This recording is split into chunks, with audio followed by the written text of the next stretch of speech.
Story officially চ্যানেলে আপনাদের প্রত্যেককে স্বাগত। দেবী পক্ষ শুরু এবং শুভ মহালয়া।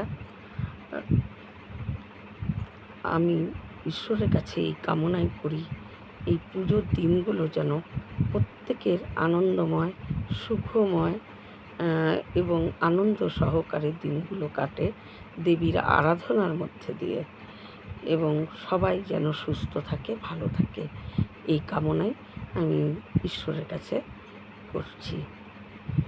আসলে আমরা মহালয়া তো শুনতে পাই যখন ব্রহ্মা, বিষ্ণু, মহেশ্বর তাদের তিনজনের শক্তি দিয়ে দেবী দুর্গাকে তারা সৃষ্টি করেন এবং তার 10টি হাত তৈরি করে মহিষাসুরকে বধ করার জন্য, এবং তাকে প্রত্যেকটা দেবতা তাকে অস্ত্র দান করছিল। এবং আমরা সেখানে শুনতে পারি যে ভগবান বিষ্ণু তিনিও কিন্তু সুদর্শন চক্র দেবী দুর্গাকে তিনি দান করেছিলেন। কিন্তু এই সুদর্শন চক্র কে বানিয়েছিল, ভগবান বিষ্ণু কী করে পেল, সেই কাহিনী আজকে আমি বলছি। যদি আপনাদের ভালো লেগে থাকে চ্যানেলটিকে সাবস্ক্রাইব করবেন আর লাইক করবেন। আপনাদের একটি লাইক আমাকে ভিডিও বানানোর জন্য অনেক উৎসাহিত করে তোলে। আর কমেন্ট করতে কেউ ভুলবেন না। আসলে আমরা পরশুরামের কথা ত্রেতা যুগে এবং দ্বাপর যুগে আমরা জানতে পারি, এবং তারকে আমরা মহাপুরাণে তার পরিচয় আমরা পাই। যখন পরশুরাম তিনি বুঝতে পারেন যে ভগবান বিষ্ণু স্বয়ং তিনি রাম অবতার নিয়েছেন, রাম তার নাম হয়েছে, এবং ভগবান বিষ্ণু তিনি এই ধরাধামে আবির্ভাব হয়েছেন একদম মানুষের শরীর নিয়ে। ভগবান বিষ্ণু রাম অবতার হয়েছেন। তখন ওই রাম কী করেন, ভগবান রাম ওই পরশুরামের কাছে তিনি তার সুদর্শন চক্রটি গচ্ছিত রেখেছিলেন, যে তুমি আমার সুদর্শন চক্রটি তোমার কাছে রাখো, আমি যখন দ্বাপর যুগে কৃষ্ণ অবতার হব তখন তুমি আমাকে আমার এই সুদর্শন চক্রটি আমাকে দেবে। এবং ওই সুদর্শন চক্র পরশুরামের কাছেই তারপর থেকে ত্রেতা যুগে ছিল। এবং দ্বাপর যুগে যখন ভগবান শ্রীকৃষ্ণ তিনি জন্মগ্রহণ করেন কৃষ্ণ নামে, তখন তিনি কি করেন, ওই ধর্মকে রক্ষা করার জন্য এবং পাপ নাশ করার জন্য ওই পরশুরাম ওই সুদর্শন চক্রটি ভগবান বিষ্ণু অর্থাৎ কৃষ্ণকে তিনি দিয়েছিলেন। এবার এই সুদর্শন চক্র কে তৈরি করেছিল সেটাই আমরা জানব। আসলে বিশ্বকর্মা কন্যা ছিল সংহা। বিশ্বকর্মার কন্যা যখন বড় হয় তখন বিশ্বকর্মা সূর্যদেবের সঙ্গে তার কন্যা সংহার বিয়ে দেয়, এবং বিয়ের পর সূর্যদেব আর সংহা তারা ভালোই ছিল, ভালোভাবেই তাদের সংসার জীবন চলছিল। কিন্তু সূর্যদেবের এত তাপ সংহা তিনি সহ্য করতে পারছিলেন না, কিন্তু এটা তিনি কাউকে বলতেও পারছিলেন না। এবং তাদের একটি সন্তান জন্মগ্রহণ করেন, সেই সন্তানের নাম হলো যম। আসলে যম, যাকে আমরা যমরাজ বলি, আসলে মৃত্যুর দেবতা, মানে পাপ পুণ্য করার ফলে যার কাছে আমাদের যেতে হয় সেই যমরাজ, তিনি তাদের সূর্য আর সংহার পুত্র হয়ে জন্মেছিলেন। এবং তখন সংহার যখন মনে মনে ভাবে যে আমি কটা দিন বাপের বাড়িতে গিয়ে বিশ্রাম নেব, কেন সূর্যর এত তাপ তিনি আর সহ্য করতে পারছিলেন না। কিন্তু তখন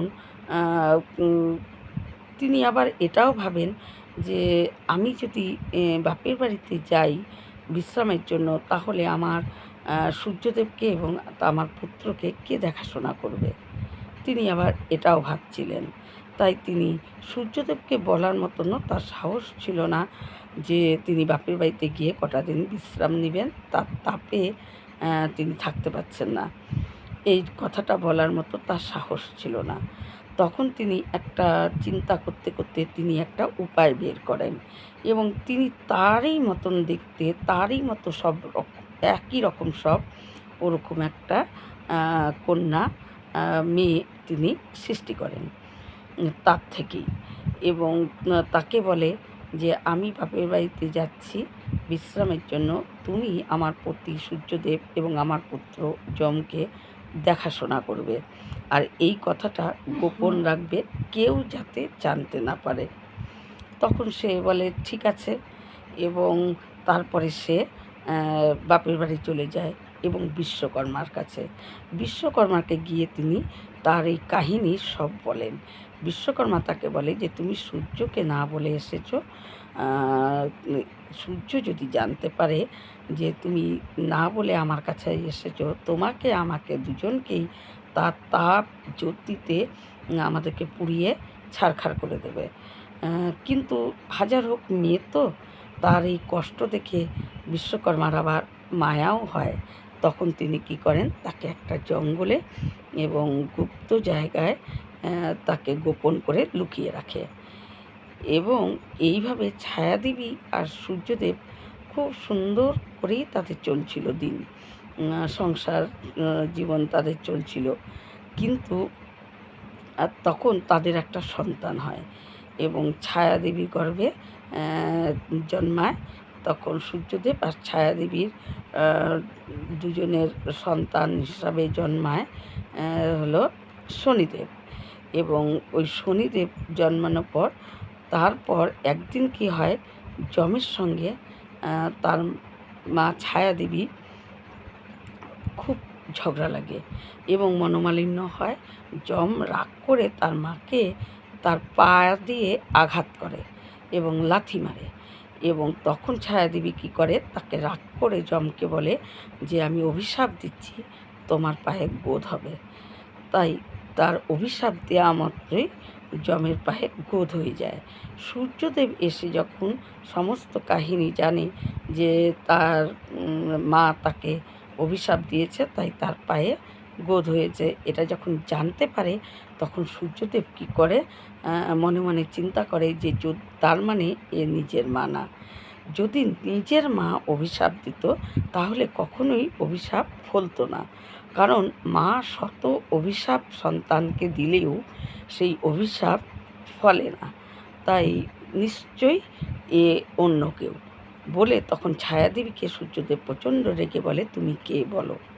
তখন ছায়াদেবী সূর্যদেবের ওই রাগ দেখে তিনি সমস্ত কিছু বলে দেয়, এবং সমস্ত কিছু বলে দেওয়ার পর সূর্যদেব প্রচণ্ড রেগে বিশ্বকর্মার কাছে যায়। বিশ্বকর্মা তাকে কোনো রকমে সূর্যদেবকে ঠান্ডা করে তখন বিশ্বকর্মা বলে যে আপনি যদি একটু তেজ আপনার কমান তাহলে খুব ভালো হয়। সূর্যদেব তখন হেসে বলে যে আমি কি করে আমার তেজ কমাবো। তখন ওই বিশ্বকর্মা তার বিশেষ এক তৈরি অস্ত্র দিয়ে সূর্যদেবকে 12টি টুকরা করে, এবং 12টি টুকরো করে 12টি নাম সূর্যদেবকে দেয়, যেরকম দিবাকর, উষা, তারপরে বরুণ, আরও এরকম অনেক রকম 12টা নাম সূর্যদেবের হয়। আর অবশিষ্ট যে টুকরোগুলো, মানে ওই টুকরোগুলো করতে যায় যে কিছু টুকরো পড়েছিল, সেগুলো দিয়ে বিশ্বকর্মা কী করে, একটা সুদর্শন চক্র বানায়, আর একটা ত্রিশূল বানায়, আর তিনি একটা রথ বানায়, এবং এই সবগুলোই সূর্যদেবকে দান করে। এবং সূর্যদেব তখন তা বিশ্বকর্মার কন্যা সংজ্ঞাকে নিয়ে ওই সমস্ত জিনিস নিয়ে তিনি নিজের ওখানে ফিরে আসে, এবং তারা আসার পর আবার ভালোভাবেই সংসার জীবন চলছিল।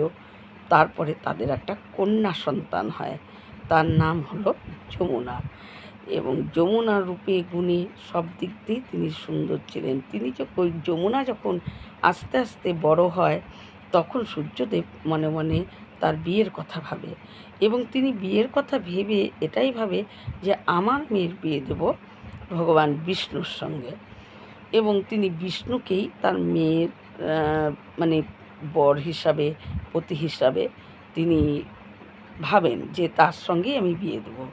তখন তিনি কি করেন, মহামুনিকে ডাকেন সূর্যদেব। মহামুনি আসে, মহামুনির কাছে এই প্রস্তাব তিনি দেন যে তুমি গিয়ে ভগবান বিষ্ণুকে বলো যে আমি আমার মেয়ের বিয়ে তার সঙ্গে দিতে চাই, তাতে ভগবান বিষ্ণু কী বলে সেটা জানাও। তখন মহামুনি গিয়ে ভগবান বিষ্ণুকে বলে যে সূর্যদেবের কন্যা যমুনা তাকে আপনার সঙ্গে বিয়ে দিতে চায় সূর্যদেব, এতে আপনার কী মত? তখন ভগবান বিষ্ণু তিনি মত প্রকাশ করেন, বলে তিনি রাজি হন এবং ভগবান বিষ্ণু তিনি কী করেন, যমুনার সঙ্গে বিয়ে করেন। সেই সময় নিয়ম ছিল যে যৌতুক না দিলে দান সম্পূর্ণ হতো না। তাই সূর্যদেব মনে মনে তিনি ভাবছিলেন যে কী যৌতুক দেওয়া যায়। এই ভেবে তিনি কী করেন, সুদর্শন চক্রটি যৌতুক হিসাবে ভগবান বিষ্ণুকে দেয় এবং ভগবান বিষ্ণু তারপর থেকেই চক্রধারী হয়ে তিনি ওঠেন এবং সমস্ত অস্ত্রের মধ্যে সুদর্শন চক্র হলো শ্রেষ্ঠ শক্তিশালী অস্ত্র। এটি নিজেই চলতে পারে, কারণ একে যার উদ্দেশ্যে ছাড়া হয় সে নিজেই গিয়ে সেই উদ্দেশ্য পূরণ করে তিনি আবার ফিরে আসে। এই রকম শক্তিশালী অস্ত্র আর কোনো কিছুই সেই সময় ছিল না। সুদর্শন চক্র ছিল সবচেয়ে শক্তিশালী অস্ত্র এবং এই সুদর্শন চক্র কী করতো, সমস্ত মন্দিরে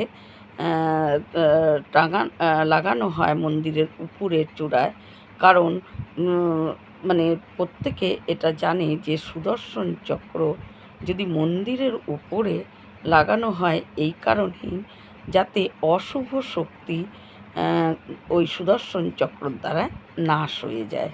সেই জন্যই মন্দিরের চূড়ায় সুদর্শন চক্র লাগানো হয়। আর এই থেকেই ভগবান বিষ্ণু সুদর্শন চক্রধারী হয়ে ওঠেন এবং ভগবান বিষ্ণুর কাছে সুদর্শন চক্র থাকে। আজকে এই পর্যন্তই।